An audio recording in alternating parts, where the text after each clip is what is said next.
Bonjour à tous et bienvenue sur ce point marché consacré, comme vous le savez, aux vagues d'Elliott et aux fourchettes d'Andrews. Donc j'en profite pour dire bonjour à nos visiteurs et auditeurs. Donc bonjour Demi, bonjour Totof, bonjour Iliane, vous êtes sur le chat d'EliFX. Merci donc d'assister à ce webinaire en direct. Donc vous êtes nombreux comme d'habitude. Alors je fais donc comme j'ai pris l'habitude de le faire chaque semaine sur ce rendez-vous hebdomadaire, un petit avertissement sur les risques. Le temps pour vous de me donner votre retour si le son est OK de votre côté. Donc l'avertissement de rigueur, hein, vous le savez que la négociation sur marge sur le marché des devises ou via les produits CFD comporte un risque élevé du fait de l'utilisation des leviers. Vous devez en connaître les risques et surtout, prendre conscience que les analyses que nous vous apportons sont données à titre d'information et ne constituent en rien des conseils de trading. Même si je suis amené de temps en temps à vous indiquer mes prises de position, elles sont prises en réel, sur un compte réel, et n'engage que moi, d'accord? Je vous donne ma vision du marché en regard des outils que j'utilise. À vous de confronter cette vision de marché avec celle qui est la vôtre, ou éventuellement celle des autres analystes, et de vous faire votre propre jugement, hein. Donc ça, c'est toujours important de le préciser. On n'est pas là pour faire du conseil en investissement, on est là pour vous éclairer. Et moi, je suis là en tant qu'instructeur de trading, puisque ma fonction chez DailyFX, c'est donc analyste stratégique des marchés et instructeur de trading, c'est d'essayer également de vous apporter un certain nombre d'éléments pédagogiques sur les éléments analytiques que j'utilise, sachant que j'ai une connaissance assez vaste des outils d'analyse graphique, que ce soit les indicateurs, que ce soit le chartisme, que ce soit les configurations en bougies japonaises, et évidemment ma spécialisation sur les vagues d'Elliott et fourchettes d'Andrews. On n'est pas nombreux à faire ça. J'étais un des précurseurs à mixer en fait Elliott et fourchettes d'Andrews. Les analyses que je produis sont tout à fait inédites et elles sont vraiment exclusives à FXCM, et je pense que vous ne trouverez pas ça vraiment ailleurs. Donc profitez-en. Bonjour Cédric, bonjour Buzmaël, bonjour Alain, 2612, comme je disais, vous êtes nombreux, donc je ne peux pas dire bonjour à tout le monde. Bonjour Gilles79, Stéphane, Crapulus, voilà les 11e. On va attaquer, si vous voulez bien, donc notre point marché. N'oubliez pas que je produis des analyses quotidiennes pour DailyFX que vous retrouverez donc sur la homepage de dailyfx.fr. Ces analyses reprennent un actif. En général, j'effectue un suivi, c'est-à-dire que vous trouverez toujours sur mes articles un lien sur la précédente analyse, ce qui vous permet de regarder, en fait, d'avoir un repère sur comment évolue ma vision et comment les seuils que j'ai proposés, les points d'énergie que j'ai proposés ont trouvé efficacité ou non sur les marchés financiers. Donc ces derniers temps, ce que je propose est vraiment intéressant, à la fois sur le Forex et sur les indices. Alors on va justement attaquer par le Forex. Donc, et puis je vous ferai voir les quelques positions. En ce moment, je me suis pas mal positionné short sur les indices. On verra ça ensemble. On va attaquer d'abord par l'euro USD. Alors l'euro USD, depuis qu'on a rebondi sur cette zone de support que je vous avais indiqué, on a actuellement les cours qui arrivent en butée donc sur la ligne médiane de cette fourchette d'Andrews. Alors j'ai produit beaucoup d'articles pédagogiques sur les fourchettes d'Andrews. Vous les retrouverez dans la section formation d'EliFX. Je vous invite quand même à relire un petit peu tout ça. C'est vrai que si vous n'êtes pas forcément habitué à mes schémas d'analyse, ça peut paraître un peu compliqué, ça je vous l'accorde, mais je pense qu'il n'y a pas de façon triviale d'aborder les marchés financiers. Tout ce qui se voit de façon trop évidente pour moi, n'a que peu de chances de fonctionner. Donc, les analyses que je propose, justement, mettent en valeur des points clés de retournement qui sont en général des confluences d'éléments à la fois techniques, mais aussi de niveau Fibonacci, qui sont très respectés par les marchés financiers, très utilisés par les hedge funds. Et donc, ces éléments, que j'appelle donc des clusters temps prix, sont des zones en général sur lesquelles le marché va réagir, et tout l'enjeu de mon approche analytique est de déterminer ces zones et d'essayer ensuite sur price action, donc sur constatation d'une action des prix, c'est-à-dire que on va vérifier que le marché voit bien notre zone, et bien se positionner avec un stop serré et jouer un scénario à fond. D'accord ? L'avantage de cette approche, c'est qu'elle va nous permettre de neutraliser notre risque très rapidement. Vous allez voir que les positions que je prends habituellement sont des positions que j'initie en général sur des zones de retournement, et sur Price Action, j'attends toujours une configuration chandelier japonaise de retournement, et à ce moment-là, j'ai un stop qui devient clair et net, précis, serré, et je déroule mon scénario jusqu'au bout, avec en général un plan de trading qui impose des prises de bénéfices intermédiaires.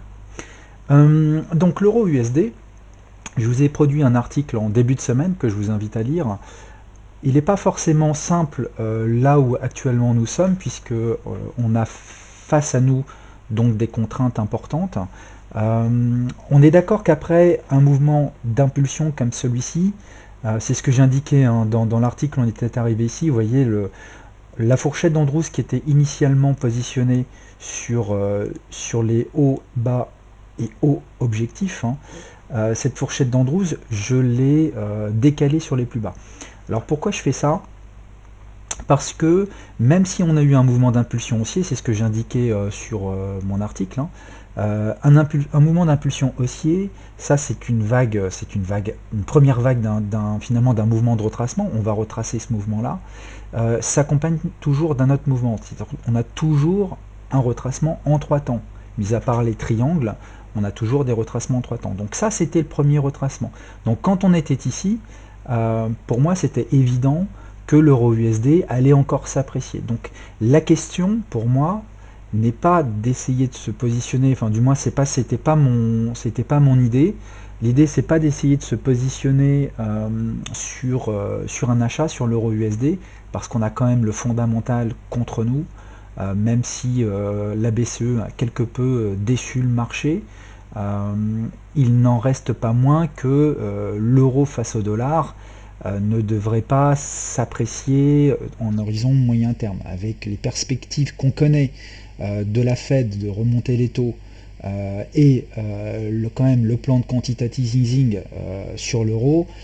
Quand on fait une bascule entre les deux, on n'a pas envie d'acheter de l'euro face au dollar.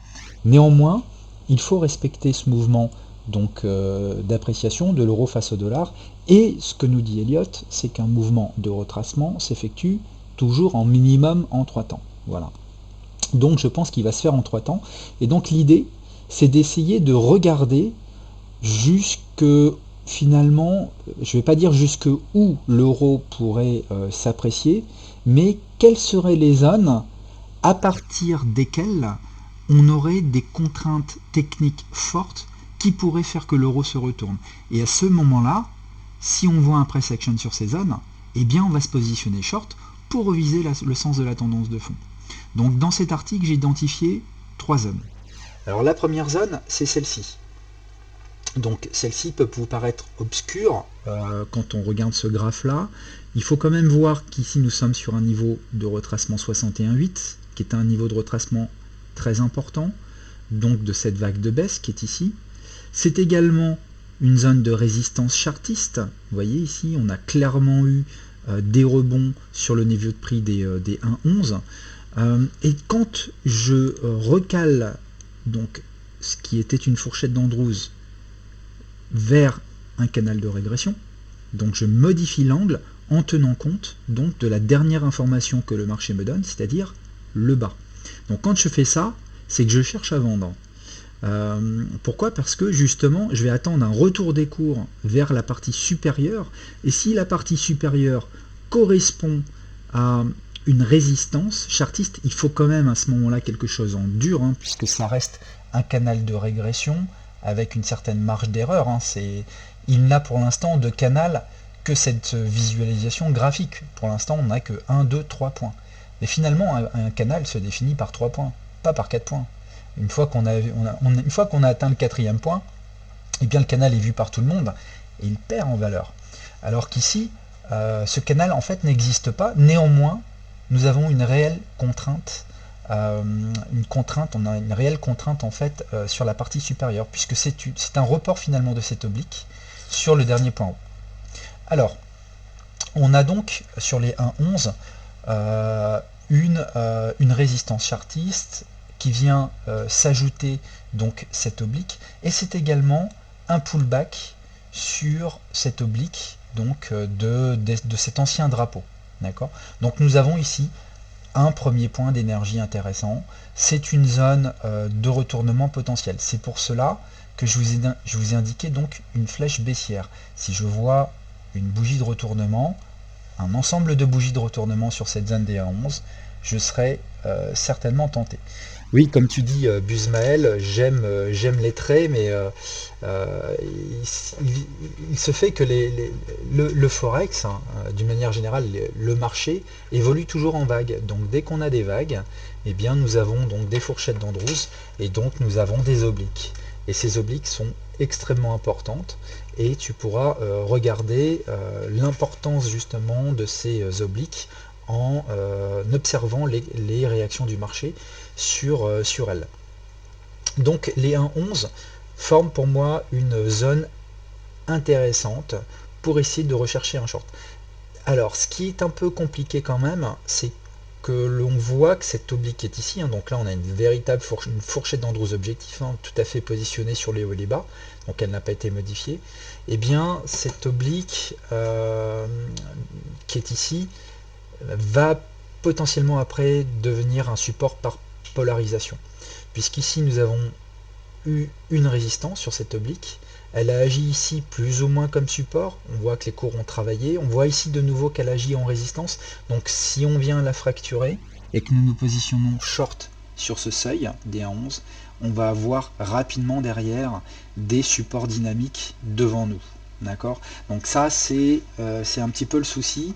Donc c'est pas une zone idéale, même si elle forme un cluster intéressant. C'est plutôt quelque chose que j'aurais envie d'aborder dans une logique intraday, en me positionnant avec un stop très serré, donc pourquoi pas en unité par exemple M15, de façon à ce que je puisse avoir un objectif de prise de bénéfice premier sur cette oblique, plus ou moins sur cette ligne donc de support. D'accord. Et l'idée étant à ce moment-là de neutraliser le risque et puis de laisser courir en espérant que on aura à minimum un retour vers la ligne médiane, puisque vous savez que par action-réaction, les cours sont tentés d'aller rechercher la ligne médiane.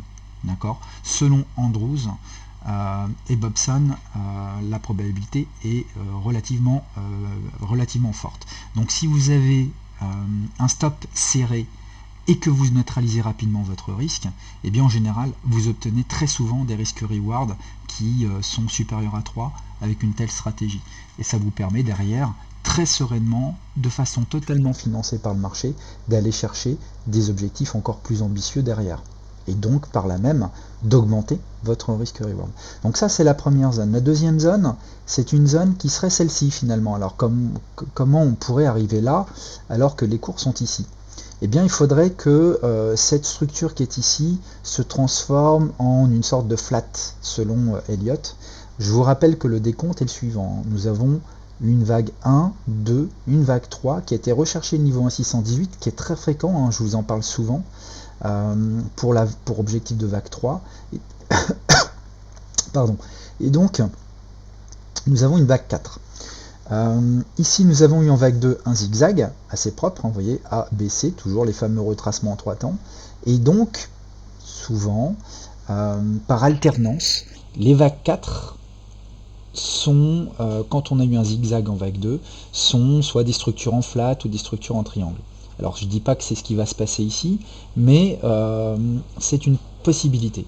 Alors, ce qui serait intéressant, c'est que l'euro arrive ici sans aller évidemment tout là-haut, puisque s'il arrive tout là-haut, c'est plutôt là qu'on va essayer de le prendre.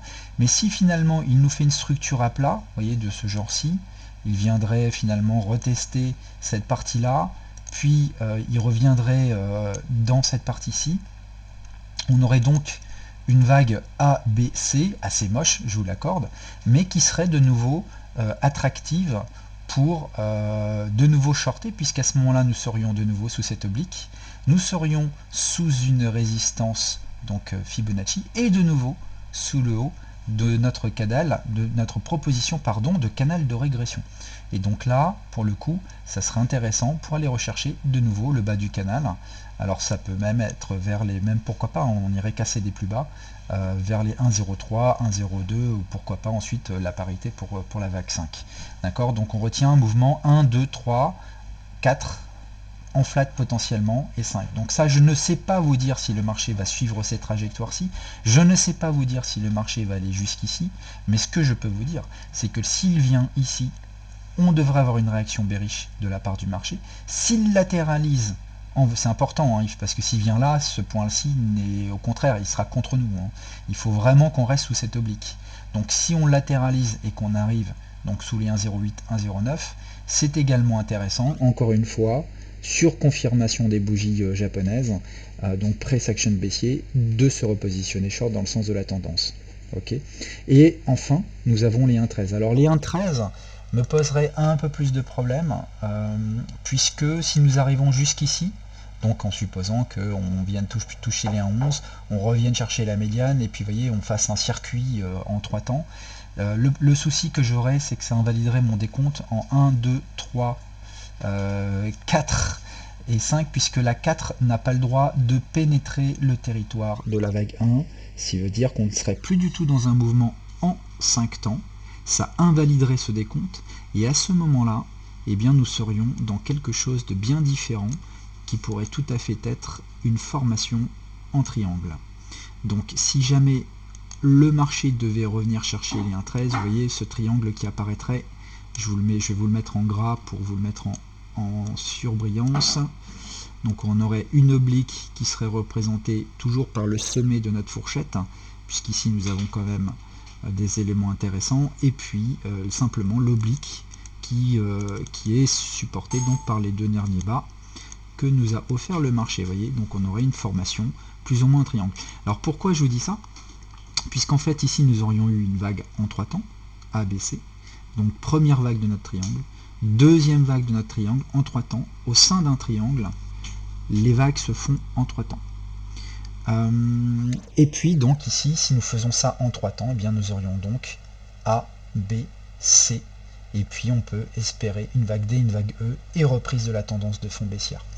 Alors, commentaire de la part de Buzmael, étrange ta fourchette en pointillé, la fourchette du milieu pointe pas sur les plus hauts.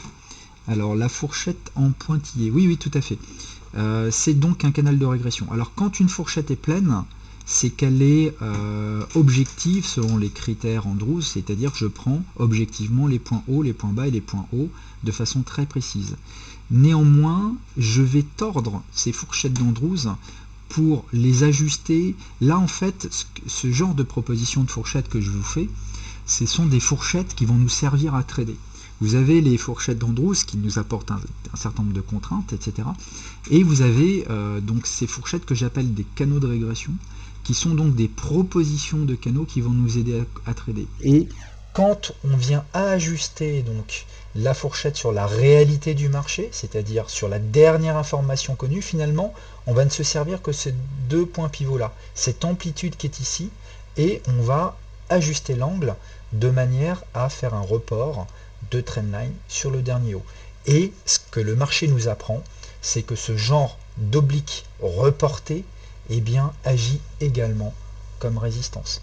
Et donc, quand on est dans une stratégie vendeuse, c'est intéressant de procéder de la sorte, puisque ça va nous apporter une résistance dynamique supplémentaire qui, si elle vient, et c'est important de le souligner, si elle vient en confluence de niveaux de prix clés, c'est important parce qu'on traite des prix, donc qui sont des résistances chartistes, des niveaux Fibonacci importants, eh bien, à ce moment-là, nous avons un cluster temps-prix, et ce cluster temps-prix est tout à fait susceptible de faire intervenir des vendeurs sur le marché. Donc on attendra une confirmation en chandelier japonais, donc ça peut être un rami baissier, ça peut être une avalanche baissière, ça peut être une étoile du soir, ça peut être ce que vous voulez en termes de structure chandelier, du moment qu'elle va dans le sens de notre stratégie de trading. Et à ce moment-là, on prendra donc position. Ok, donc ça c'est pour l'euro USD. On va basculer sur la livre. Alors la livre, donc ici on était bearish, on s'était donné un premier objectif de retour sur cette médiane donc de canal de régression. On voit très bien que le marché oscille à l'intérieur, et donc force est de constater maintenant que nous avons trouvé sur ce seuil donc des 1,49 un vrai support pour moi, puisque là on est en train de fabriquer un 1, 2, 3 reversal, même s'il n'est pas encore validé, et donc je ne pense pas que le marché va réussir à battre cette ligne médiane pour le moment. Du coup, je suis obligé de proposer un nouveau décompte sur le GBP, mais je t'en prie, Busmaël. Alors, question de la part de Roland très importante. Bonjour, sur le retracement, c'est 1, 2, 7, 2 et non pas les 1, 2, 3, 6. Alors, ça dépend. Je vais utiliser 1, 2, 7, 2 quand je pense que le marché va en fait aller chercher un 618. C'est-à-dire qu'on est dans une véritable vague d'impulsion qui va se dérouler en 5 temps. J'utilise les 1, 2, 3, 6 quand je pense que le mouvement est prêt de se terminer. C'est-à-dire que, par exemple, on est dans une structure A égale C, donc un zigzag pour laquelle l'amplitude de la vague A est égale à l'amplitude de la vague C en hauteur. Et à ce moment-là, je vais déterminer un objectif de vague C entre les 100% ou les 1, 2, 3, 6. D'accord. Donc quand je suis dans une impulsion, je pense qu'on va être en 5 temps, je vais utiliser les niveaux 1, 2, 7, 2, 1, 618. Donc 0, 618, 100%, 1, 2, 7, 2 et 1, 618. Quand je pense qu'on est dans un retracement pour lequel j'envisage une vague A égale C, je vais plutôt utiliser donc un rectangle, en fait, un rectangle de prix entre les 100% et les 1, 2, 3, 6. Alors, question de Roby. Si tu as le temps en fin de session, peux-tu parler de l'application des fourchettes sur du très court terme, scalping, ou sur de 1 à 2 heures par exemple? Alors sur du 1 à 2 heures, eh bien, ça fonctionne de la même façon, Roby. Par contre, en scalping, c'est-à-dire en 1 minute trading, ce n'est pas ce que je trade, mais on pourra à l'occasion regarder des cours dans des unités de temps très petites et regarder comment les cours se comportent justement sur ces fourchettes d'Andrews. Ça pourra toujours être intéressant. Alors, commentaire de visiteur, le 25 novembre, tu as émis une analyse incitant clairement à shorter s'il atteignait les 1,09. C'était sur quel actif, visiteur? Tu peux me le rappeler? Est-ce que c'était sur l'euro USD? Alors, l'euro USD, les 1,09. Oui, j'avais émis effectivement cette hypothèse. Néanmoins, attention, visiteur, n'oublie pas une chose, parce que je pense que tu parlais de l'euro USD, que quand j'invite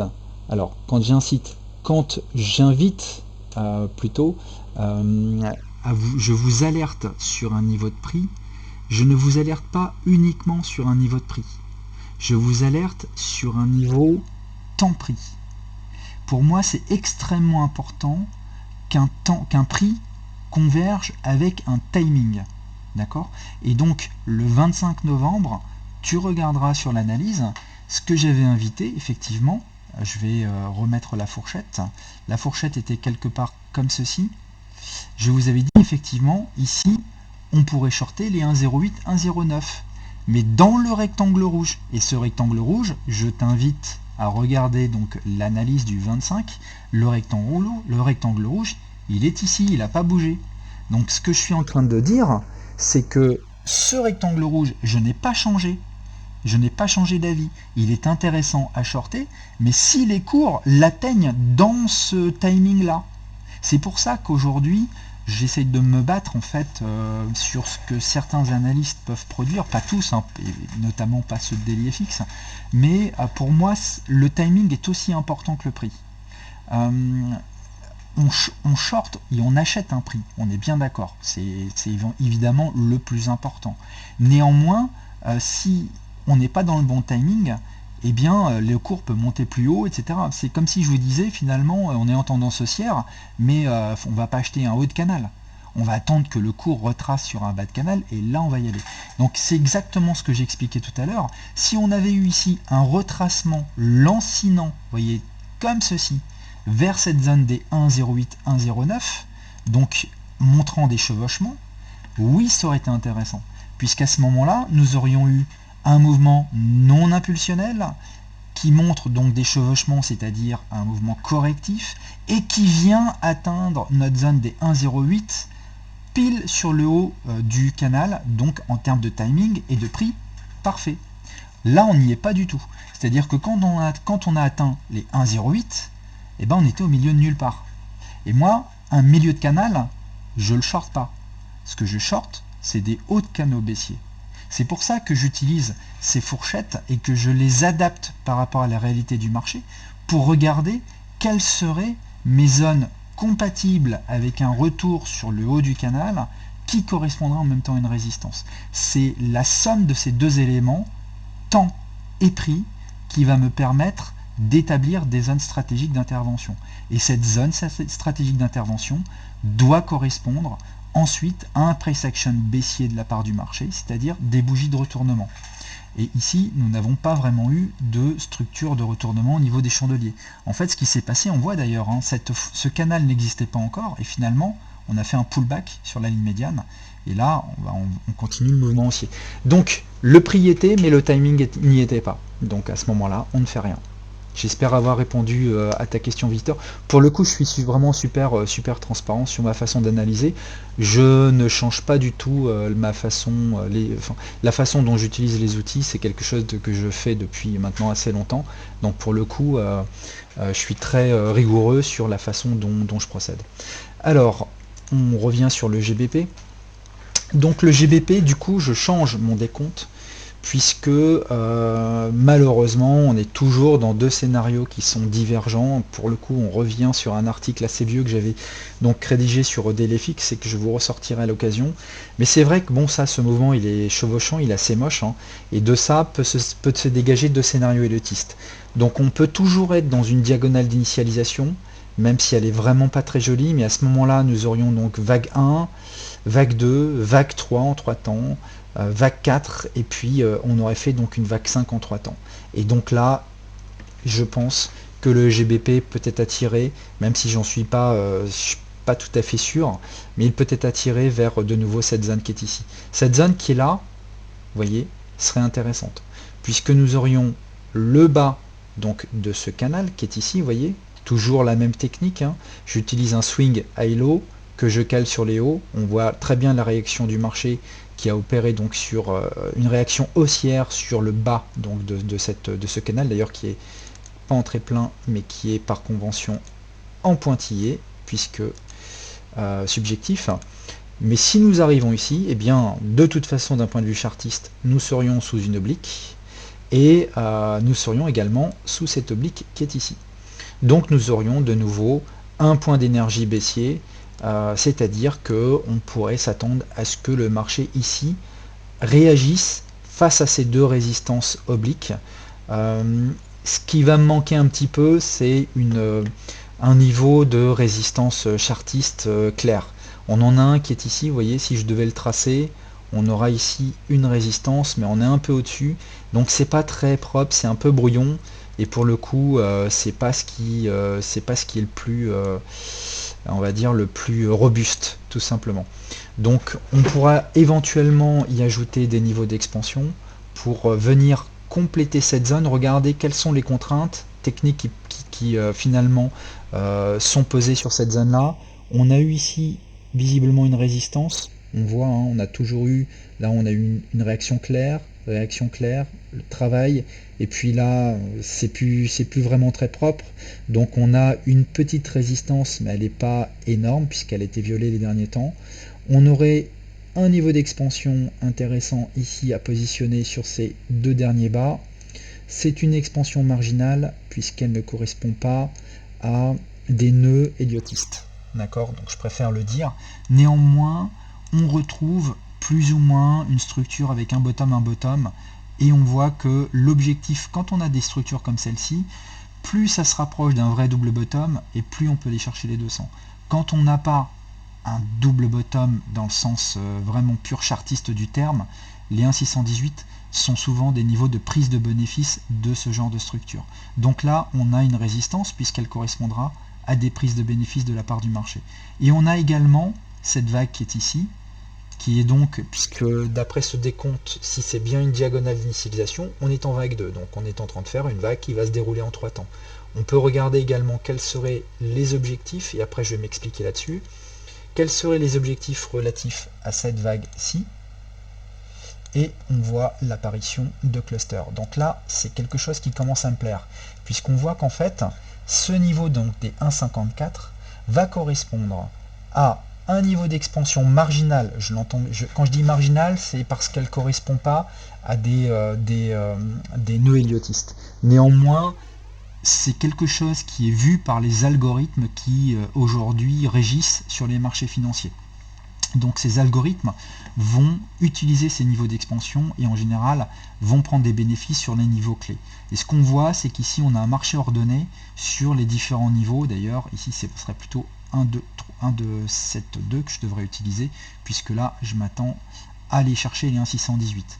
Toujours est-il que les 1,54 correspondent à une véritable résistance Fibonacci qui coïncide avec notre point d'énergie baissier, c'est-à-dire point d'intersection entre nos canaux de régression et cette oblique.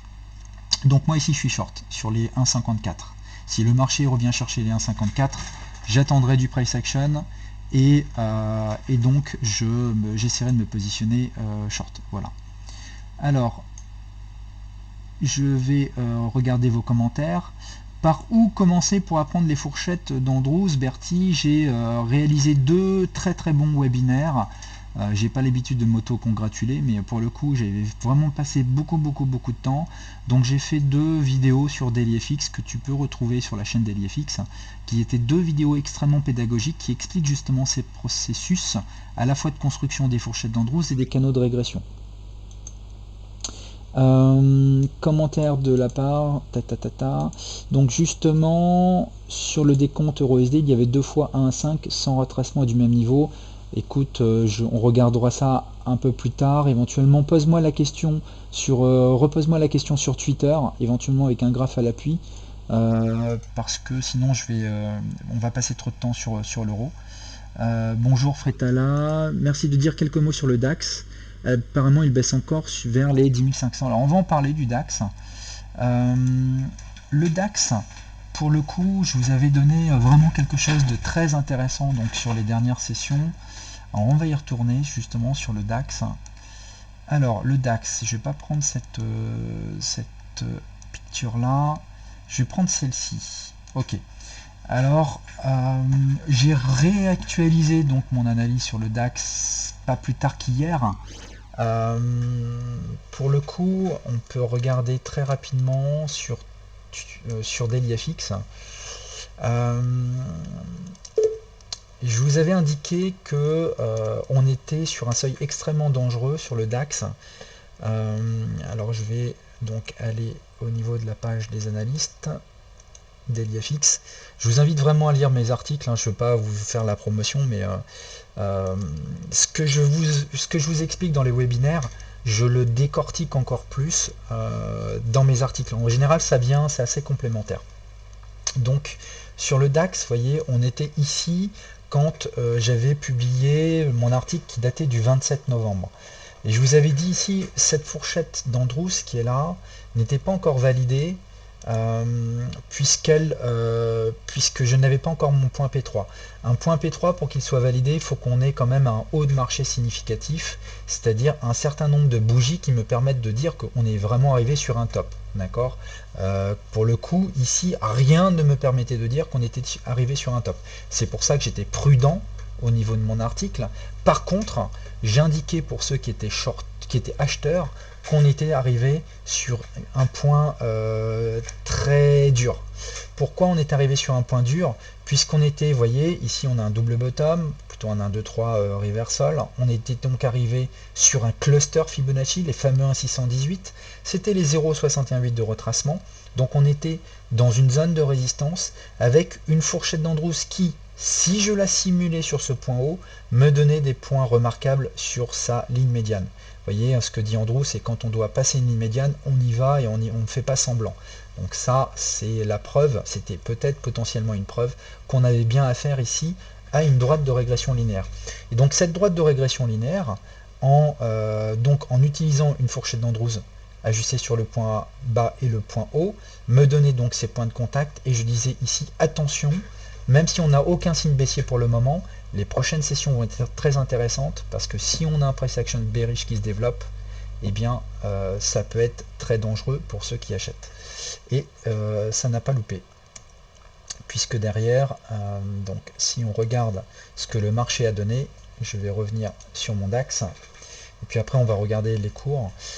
Voyez, bing, les cours ont tout à fait réagi donc sur la zone, et là ce que nous dit Andrews, c'est qu'il y a un risque que les cours, ou une chance, ça dépend dans quel sens vous êtes évidemment, que les cours reviennent maintenant chercher bien, la droite de régression. Et donc ici, moi je reste bearish sur le DAX. Et donc j'avais indiqué un certain nombre de TP sur Twitter. Le premier TP a été atteint, donc je vous avais indiqué que cette zone-ci était une zone de retournement, que la zone des 10 780 était une première zone de prise de bénéfice, puisqu'elle correspondait donc à un niveau de support, on le voit bien sur l'écran que je vais agrandir. Deuxième niveau de support, les 10 600, et j'invitais, du moins moi c'est mon plan de trading, à prendre sur les 10 060 quasiment le reste du solde, parce que cette fourchette peut éventuellement se déplacer sur cet axe-ci. C'est-à-dire que si je viens finalement déplacer la fourchette sur cet axe, on arrivera pas loin de la ligne médiane. Et encore une fois, je préfère prendre mes bénéfices sur des niveaux de support Fibonacci ou chartiste, plutôt que sur quelque chose de dynamique où on ne sait pas jusqu'où ça peut coulisser, puisqu'on ne connaît pas finalement la vélocité que prendra le marché pour l'atteindre. D'accord. Donc pour moi le DAX reste bearish jusqu'à preuve du contraire. D'autant plus que, alors là vous voyez au départ on avait cette fourchette d'Andrews qui était comme ceci.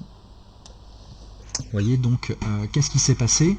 Eh bien on a été finalement rechercher la ligne médiane, donc vague 1, 2, 3, 4, 5. Donc on a potentiellement eu affaire à une vague A, B et C.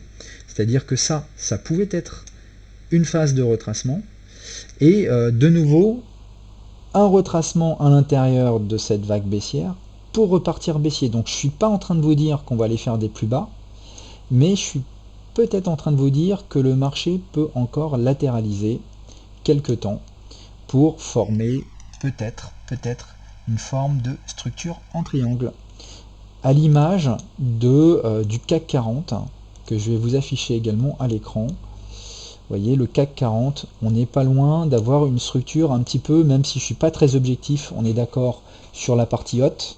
On a ici une trendline, donc une oblique clairement identifiable de par les deux points bas. Et ici, je l'ai mise comme ceci. Pourquoi? Parce que là, on l'a parfaitement respecté. Donc, je prends plutôt cette oblique. Et ma foi, quand on regarde l'angle réalisé par l'oblique supérieure et l'angle réalisé par l'oblique inférieure, on a un très beau triangle symétrique. Et nous avons ici 1, 2, première vague en 3 temps, 1, 2, deuxième vague en 3 temps. Donc si jamais on enfonce et qu'on revient là, eh bien on aura eu donc une nouvelle vague en 3 temps, et ça c'est vraiment le signe d'un triangle héliotiste qui est une figure de continuation. Donc tout ça pour vous dire que à terme les indices devront quand même après repartir vers des nouveaux plus hauts, mais pour l'heure on est en train de latéraliser, et je conserve donc une vision donc bearish. Alors à noter maintenant que sur le CAC, vous voyez, au départ nous avions cette fourchette qui était comme ceci, voyez, hein, la fourchette d'Andrews, hein, elle fonctionne en fait. Hein. Je l'utilise jusqu'à temps que le marché me montre qu'il a atteint un sommet, d'accord, dans le cadre d'une fourchette haussière. Et bien, vous voyez ici, le marché, qu'est-ce qu'il a fait? Il a été chercher donc cette vague, il a buté sur la ligne médiane, vous voyez l'axe médian des prix, et puis quand il est sorti de la fourchette, réaction violente. Et là, il a de nouveau trouvé une résistance dynamique d'une ancienne fourchette d'Andrews, qu'il est en train de longer. Vous voyez, hein, c'est tout à fait remarquable hein, la façon dont le marché finalement tient compte de ces contraintes, de ces obliques. Donc oui, je vous invite à les utiliser, ces obliques, puisque vous voyez que le marché les utilise. Mais il ne faut pas utiliser qu'un seul élément graphique, puisque un seul ne suffit pas. Il faut le croiser avec plusieurs fourchettes, avec des niveaux de prix, etc. Et c'est la somme de tous ces éléments qui va vous permettre, plus vous en avez, plus vous avez un point dur. Donc plus vous avez d'éléments qui viennent en faveur d'un rebond, eh bien, plus vous avez de chances, de probabilité que le marché rebondisse effectivement dessus. Vous voyez finalement là, le marché a bien rebondi, on avait un point d'énergie ici, hein, un point d'énergie haussier, puisque c'est un pullback sur le haut de cette ancienne fourchette, et c'est également le bas de cette fourchette d'Andrews, donc on a une réaction haussière. Elle n'a pas suffi, ici nous aurions pu casser vers le haut, hein, ça c'est le marché qui décide, hein, on aurait pu casser cette oblique et partir vers le haut, et finalement c'est pas ce qui s'est passé, là on avait une situation où le temps jouait contre nous, et quand le temps c'est avec le temps, quand les cours sont sortis de la fourchette, vous voyez hein, ce qui s'est passé, on a cassé, on est venu la rechercher en pullback, et bing, derrière, grande impulsion baissière. Et là, on trouve un support dynamique. Donc c'est pas impossible hein, que là, le marché reparte. Regardez, si j'ajuste maintenant ce canal qui est ici, vous voyez, le marché réagit pile sur la borne basse du canal. Il suffit juste que je change l'angle en l'ajustant sur les hauts. Vous voyez comment le haut de la fourchette a été respecté. Vous voyez comment la ligne médiane est respectée. C'est tout à fait remarquable. Eh bien, je ne suis pas surpris d'avoir une réaction haussière sur ce seuil. D'accord? Donc là, c'est plus le moment de vendre le CAC. Pour le coup, on peut avoir une vague en 3 temps qui fait que le marché, vous voyez, on aurait eu à ce moment-là une vague en 1, 2, 3, 4, et puis on repart vers une vague 5. C'est pas un scénario qui est impossible du tout, hein, d'accord? Pour le coup, j'attendrai, si vous voulez acheter du CAC, d'avoir une structure en chandelier quand même qui vous apporte quelque chose de solide. Hein. Pour l'instant, on n'y est pas du tout. On est en train de longer cette fourchette-là. On vient de trouver quelque chose d'intéressant. On est peut-être au niveau d'un support. Vous voyez, si je prends le support chartiste qui est ici, vous voyez, on est pile dessus. Donc s'il y a un actif qu'il ne faut pas essayer de vendre pour le moment, eh bien c'est le CAC. Puisqu'on est sur ce support, on est sur cette oblique, on est sur le bas de ce canal de régression que je dois mettre maintenant en pointillé, et donc on ne vend plus ici. Voilà, le CAC, l'idée c'est plus de le vendre, c'est éventuellement de chercher des achats. Encore une fois, l'idée étant d'attendre une structure de retour de mon chandelier japonais, de façon à avoir un stop, parce que là votre stop il est où? Pour l'instant votre stop il est nulle part. Le seul stop en loi de dos il est là, vous voyez que c'est pas génial. Par contre, si là on a sur les prochaines séances un Arami, une Avalante, quelque chose qui nous dit qu'une réaction haussière se passe sur ce seuil, eh bien vous aurez un stop à ce moment-là qui sera sous la mèche. D'accord? Et puis, si on y va, vous neutralisez votre risque, vous pariez sur une cassure de la structure, sur ce que vous voulez, mais l'idée c'est de vite neutraliser votre risque ici, parce qu'on est quand même un petit peu au milieu de nulle part, si ce n'est que nous sommes sur un croisement de fourchettes, et ça, pour moi, ce n'est pas rien. Alors, sur le DAX, moi je suis à la vente sur le DAX, et pour l'instant j'ai pris donc des bénéfices et je vais attendre tranquillement de voir. Vous voyez, c'est pas la même situation sur le DAX. J'ai pas d'anciennes fourchettes qui passaient en fait sur le DAX. Donc s'il y en a un que je veux vendre, c'est plus le DAX. Par contre, vendre le CAC là où il est, c'est plus délicat, nous sommes d'accord. Alors ce qui peut se passer maintenant sur le DAX, vous voyez, on va réajuster ça. Vous voyez, même si je mets si je recalibre la fourchette d'Andrews, eh bien on est en train de un peu de le transpercer, on est passé sous cette résistance, c'est pour ça que c'est pas c'est pas évident non plus d'acheter le CAC 40, on n'a pas une synchronisation en ce moment entre, j'ai envie de dire, chartiste, entre le CAC et le DAX. C'est pas impossible que le CAC superforme le DAX, les prochaines sessions vont nous le dire. En tout cas, le DAX ici donne vraiment pas envie de l'acheter lui pour le coup. Euh, Parce que nous sommes sous une résistance maintenant, qui est ici, on l'a transpercé, même si rien n'est encore gagné, on l'a transpercé. On est sous cette oblique qui est ici, vous voyez, c'est quand même des points remarquables. On a ici une clôture, on, on a un sommet, on a une mèche, on voit qu'ici on la travaille, donc c'est pas évident d'essayer d'acheter le DAX ici. Si je devais acheter le DAX, franchement, moi je préférais qu'il aille vraiment rechercher le bas de ce canal. Et là, on aurait des niveaux, pourquoi pas à partir des 10 060, ou si on voit qu'on a une réaction haussière du marché, pourquoi pas, ça sera intéressant parce que on aura cette oblique de report pour nous aider. Et à ce moment-là, on visera un retour sur la ligne médiane comme premier objectif. Bon, on n'y est pas encore, hein. Donc ça, c'est sur le DAX. Il est 46, j'ai un quart d'heure. Je vais vous parler de l'AUD. Donc l'AUD, pareillement, ça a été un article que je vous ai proposé sur DailyFX. Donc l'AUD, je dois vous apporter un complément d'information. Donc l'AUD, je vous ai amené ça hier. Donc je vous avais parlé depuis quelque temps de cette structure en triangle. Vous voyez, on avait ici une oblique supérieure, on avait une oblique inférieure. Ce que j'aimais bien en fait dans le triangle, c'est que déjà ici on avait une vague en 3 temps, ici on a une vague en 3 temps, et c'est important de voir des vagues en 3 temps à l'intérieur des triangles. Je le répéterai jamais assez, mais si vous voulez vraiment tracer des triangles, il faut qu'on ait des vagues en 3 temps, et il vous en faut au moins 5. Enfin, il vous faut 5 vagues. Sinon, c'est pas réellement un triangle. Ça reste une zone de compression, mais c'est pas un triangle au sens éliotiste du terme, et donc moins fiable. Voilà. Donc dans cette structure qui est ici, eh bien, on avait une belle oblique. On avait ici toujours la même technique, hein, donc j'utilise un swing high low que je cale sur les plus bas, et donc les 0,73 c'était un retour donc sous cette oblique, sous cette trendline. On avait également ici des niveaux Fibonacci qui m'intéressaient. Bref, les 0,73, je vous avais indiqué que même si l'AUD peut encore s'apprécier, parce que ça peut se transformer en quelque chose de plus important en termes de correction, les 0,73 devraient faire réagir les cours à la baisse, pour les raisons donc graphiques que je vous ai donc mentionnées. Et c'est ce qui s'est passé, puisque vous voyez qu'on a eu une réaction graphique, une réaction pardon des cours sur ce seuil, donc les 0,73.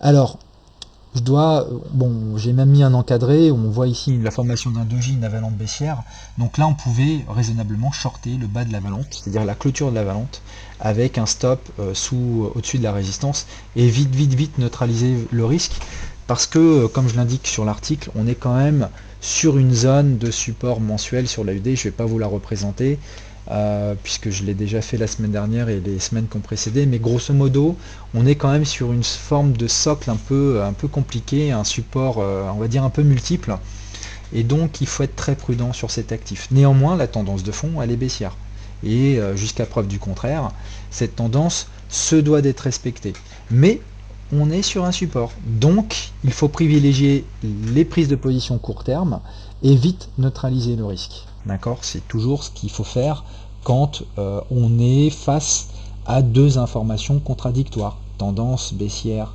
de moyen terme face à un support de long terme. La convergence des deux fait qu'on consolide, c'est normal.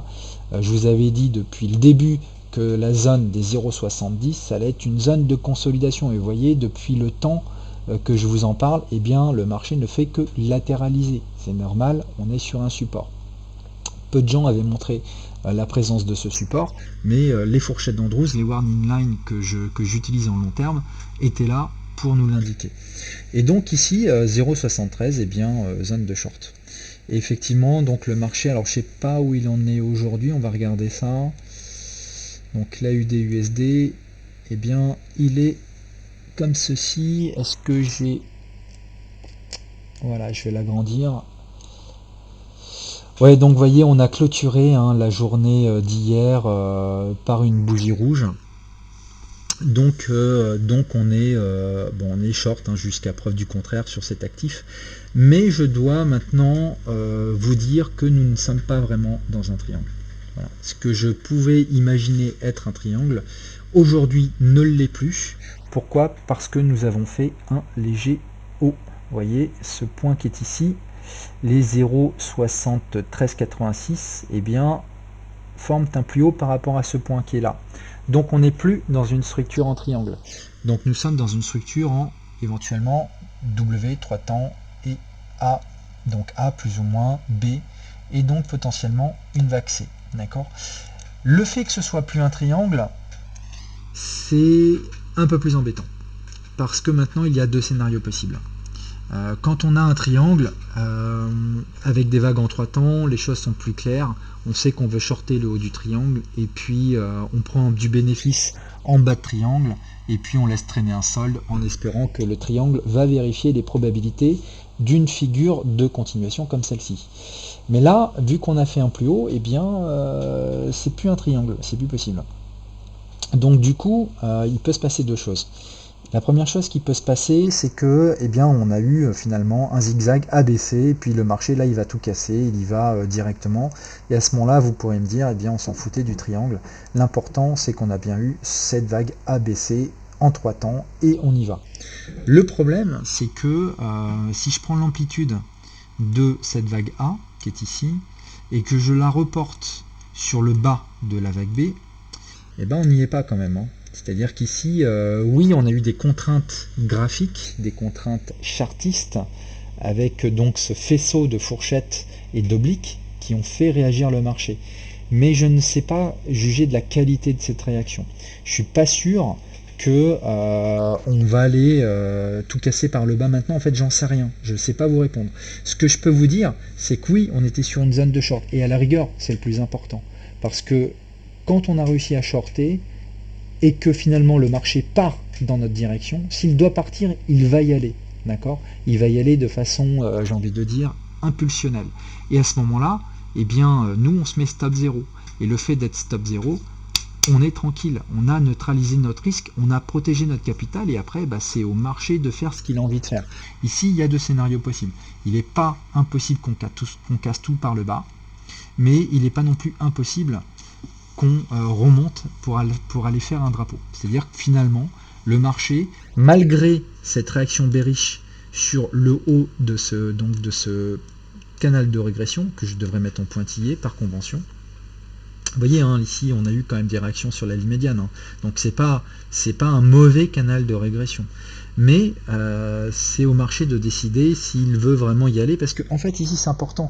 Rejoindre la ligne médiane, c'est vraiment casser. Donc, c'est faire des points bas. Donc, c'est plus qu'un point d'arbitrage, en fait. Hein. Ici, c'est vraiment une décision que le marché doit prendre de reprise de la tendance de fond.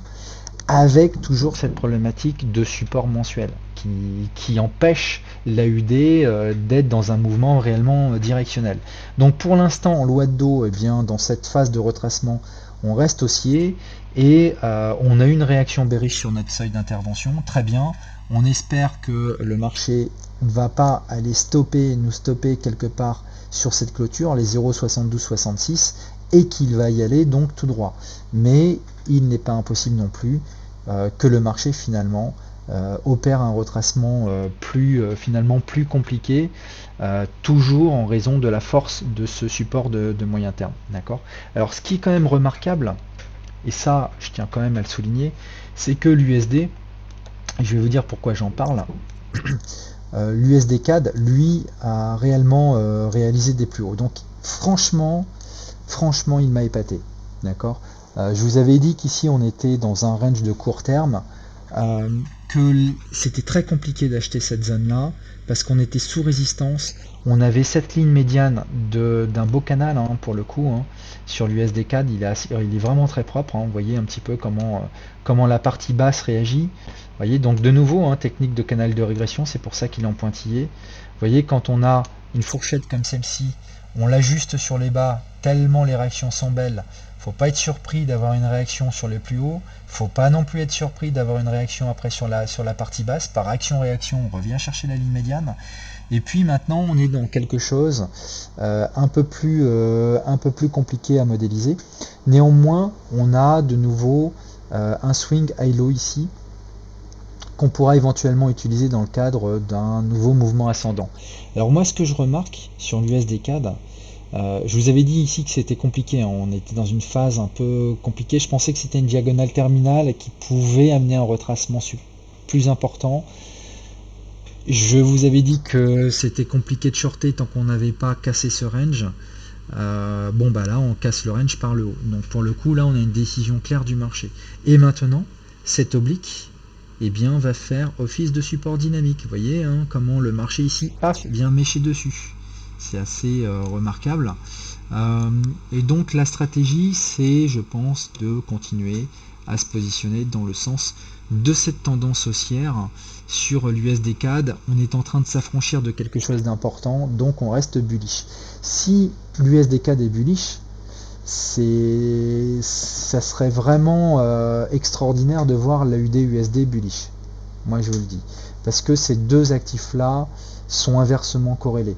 Ils sont inversement corrélés parce qu'ils utilisent évidemment la variable dollar, mais aussi parce que ce sont des valeurs matières premières.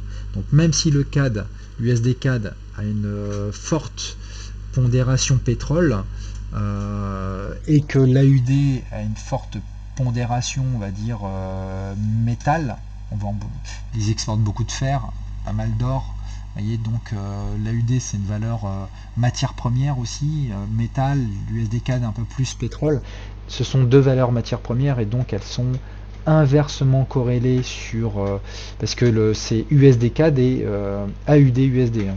Ça veut dire que le CAD USD serait corrélé totalement à l'AUD-USD. Mais bon, là les devises sont de cette façon-là et donc on a une corrélation inverse. Donc si l'USD-CAD est super bullish, eh bien la UD-USD va pas être bullish, il ne peut être que bearish. Ou du moins, on va dire, il serait logiquement bearish. On voit que l'USD-CAD a réalisé des plus hauts, alors que la UD-USD, bah pour l'instant, c'est pas le cas. D'accord. Donc on a vraiment un CAD, un dollar canadien qui est vraiment en sous-performance par rapport donc au dollar australien. Et donc, quelque part, si vous deviez avoir une stratégie, ça pourrait être, par exemple, je sais qu'il y en a qui font ça, qui jouent justement sur les sous-performances ou sur-performances de telle classe d'actifs. Mais par exemple, ça pourrait être d'acheter de l'AUD-USD et acheter de l'USD-CAD. En ce faisant, c'est une forme de hedging. En pariant sur le fait que le CAD sous-performe nettement la UD-USD par exemple. Vous voyez, ça peut être une stratégie que moi j'utilise pas du tout, mais que certains peuvent faire à partir du moment où ils restent sur cette ligne-là d'un point de vue fondamental. Bon, moi je préfère m'en référer uniquement à mes outils techniques, graphiques, et donc identifier ces fameuses zones stratégiques de retournement pour pouvoir vite neutraliser le risque et jouer un scénario donc qui serait, eh bien, malgré le support, bearish sur la UD-USD. Néanmoins, vu qu'on est sur un support quand même important, forcément ici c'est un levier faible puisque le risque est vraiment présent, vous êtes sur une zone de support un peu compliquée et donc à ce moment là l'idée c'est si vous voulez prendre position, ne pas y mettre du lourd hein, puisque le risque est présent. Donc on reste bearish sur cette AUD en étant prudent sur le fait que ça peut éventuellement aller plus haut. Si c'était le cas, eh bien on verrait dans quel schéma graphique on se placerait. Pour l'instant, tant qu'on est sous cette oblique, bon bah là pour le coup j'invente rien, tant qu'on est sous cette oblique, on est baissier puisque l'oblique est baissière, tout simplement. Alors sur l'USD Yen. L'USD Yen, eh bien vous voyez, hein, ici je vous avais indiqué que ça pouvait donner un triangle. Vous voyez, on est en train de casser un range en fait hein, sur l'USD Yen. C'est quand même un peu compliqué cette zone. Hein. on est sur des niveaux pas simples. On a ici un range, il n'est pas très propre, je vais vous le remettre, mais on a ici un range qui casse par le bas. D'ailleurs, on peut voir aussi que le Nikkei est faible et qu'il est baissier en ce moment. Donc vous voyez, on est en train de casser un range. Donc pareillement, je pense qu'on peut éventuellement aller rechercher une forme de configuration en triangle. Ça vous rappelle rien par rapport aux indices? Eh bien, si, et c'est pas tout à fait logique, puisque les indices et l'USD Yen forment une corrélation qui est assez remarquable. Alors, sur le... Je vais vous enlever ça, pardon. Hop. Donc, le Nikkei, le voici. Et vous voyez que le Nikkei, bon, ressemble un petit peu à l'USD Yen. On avait également un range ici. Vous voyez, on avait une fourchette d'Andrews. Cette fourchette d'Andrews, on l'a cassée. On est revenu en pullback. Eh bien, on est baissier sur l'USD Yen. Et on est baissier, j'ai envie de dire, jusqu'à temps que... Alors, je sais pas si cette structure, vous voyez, qui est ici, va vraiment être respectée, mais toujours est-il que quand on était là, à ce niveau-là, je vous avais dit, attention, les 20 000, 20 180 seraient une zone de short super intéressante. J'ai été déçu, donc moi j'ai pas pu le prendre dans le bon timing finalement. J'ai été déçu de voir que les cours n'ont même pas réussi à atteindre cette zone optimale de short qui était les 20 200. C'était intéressant parce que vous voyez cette oblique là, on peut vraiment la reporter sur le haut, quoi. Et donc c'est sur ça que le marché a buté finalement. J'aurais bien aimé avoir un spike, vous voyez une mèche ici, une mèche haute qui vienne chercher ma résistance Fibonacci qui serait le niveau de prise de bénéfice de ceux qui jouaient cette structure en double bottom. Et donc j'avais indiqué dans un article d'EliFX que nous avions ici une zone de retournement potentiel. Et là, eh bien, on est en train de s'affranchir de la fourchette d'Andrews, donc je ne suis pas surpris de voir une forme d'accélération sur cet actif. D'accord. Donc après, on pourrait voir quelles seraient les réactions si on devait ensuite ajuster, vous voyez, cette fourchette de la sorte. On aura ici un niveau de support sur les 18 940. Donc là, on peut avoir une réaction haussière. Vous voyez, pourquoi pas avec la formation d'un triangle, c'est quelque chose qui peut se former pour pouvoir finalement franchir cette oblique qui est ici, ou alors aller rechercher plus bas quelque part dans le bas de ce canal. Vous voyez ici, l'idée serait de déterminer des zones stratégiques d'achat sur la partie basse de ce canal. On pourrait également positionner une forme de warning line du canal qui est ici. Vous voyez, donc là, ce genre de zone temps pris qui pourrait m'intéresser pour rechercher des achats sur le Nikkei. Vous voyez l'importance de déterminer pas uniquement un prix, parce que si le marché il arrive comme une balle sur les 18 180, c'est pas ce qui va m'inciter à acheter. Il faut une convergence d'éléments. Donc là, on aurait par report de trendline une première zone intéressante avec une warning line qui serait, une median line par rapport à ce pseudo-canal qui est ici. Donc j'ai deux éléments graphiques. J'ai également un niveau de support Fibonacci. Donc là, je commence à avoir un certain nombre d'éléments qui me diraient que cette zone pourrait faire réagir le marché. Mais vous voyez, pour que je puisse établir une zone stratégique d'intervention, il me faut trois éléments. C'est soit un point de... comment je pourrais dire ça, un point d'intersection de deux fourchettes. Donc, premier élément, c'est un bas de canal, évidemment. Un bas de canal haussier pour acheter, c'est quand même super agréable. Des niveaux Fibo qui viennent converger, qui peuvent être multiples. Soit un niveau de retracement. Donc, vous voyez, ici, je viendrai prendre le niveau de retracement Fibonacci qui partirait du bas jusqu'en haut. Et vous voyez, ici, nous avons un retracement 61,8 qui converge pile avec l'expansion 61,8 de ce double bottom qui a donné son objectif, mais dont les niveaux restent en tant que support.